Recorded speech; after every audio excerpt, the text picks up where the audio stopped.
Was the star of the Bethlehem is I identify flying object? Three wise men guided by spaceship to Jesus' birth.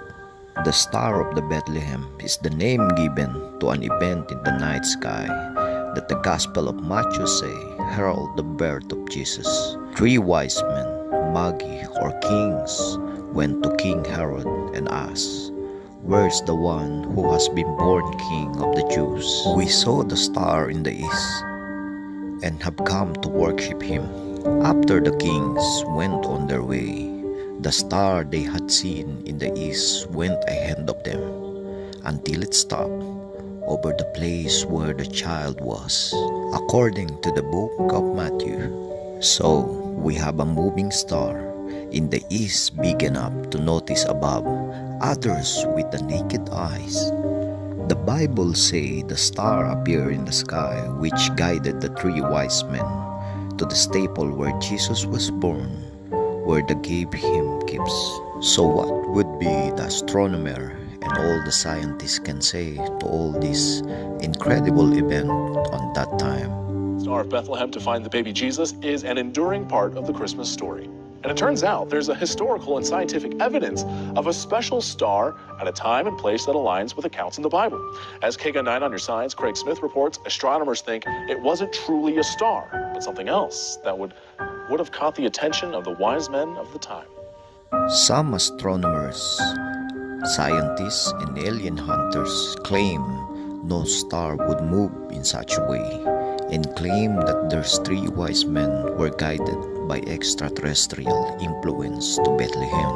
According to the website thought.co, many who believe that the god or gods of the traditional were actually alien visitor advanced the idea the star could have been a UFO, an extraterrestrial spaceship that led the Magi to the Bethlehem.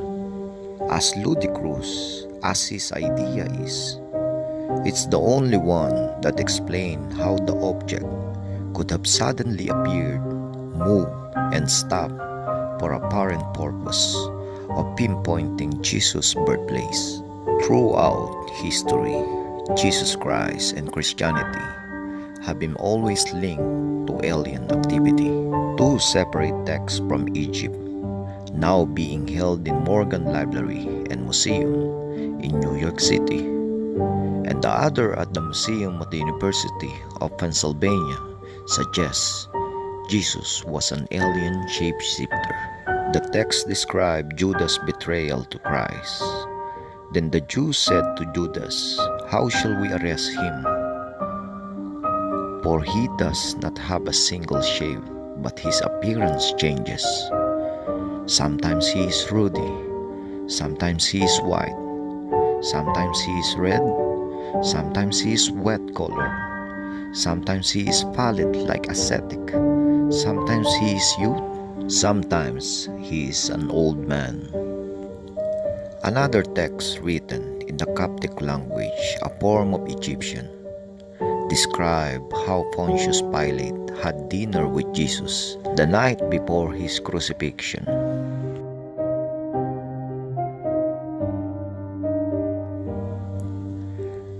The Roman is considered a saint in Coptic churches, tell Jesus, "Well then behold, the night has come, rise and withdraw, and when the morning comes, and they accuse me because of you, I shall give them the only son I have, so that they can kill him in your place."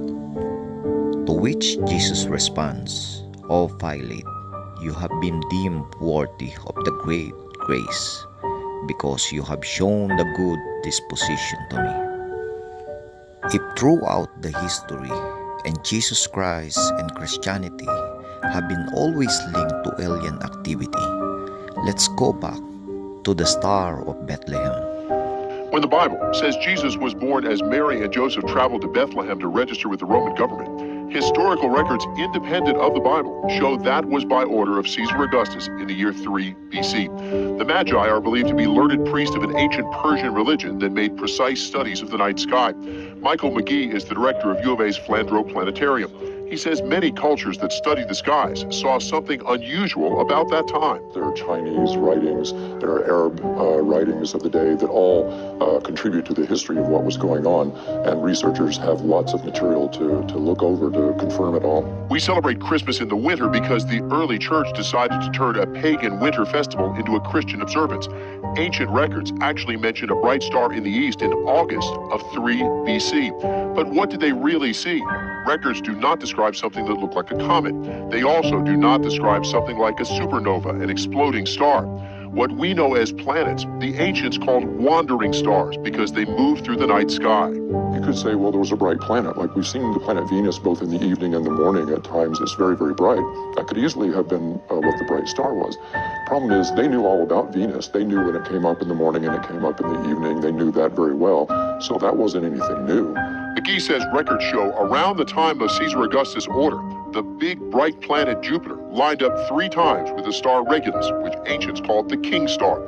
Ancient sky watchers would see that as a message, but modern astronomers say even that was probably not what became the Star of Bethlehem. And Venus, meantime, had circled around the sun and started coming up in the western sky. And it caught up with Jupiter, and then on roughly June 20th of that following year, I believe it was 2 BC, Venus and Jupiter came in such close conjunction that you couldn't tell that there were 2 planets there anymore. Now the question is that a simple planetary conjunction? An alignment of one or more planets with the sun and earth, or something out of extraordinary?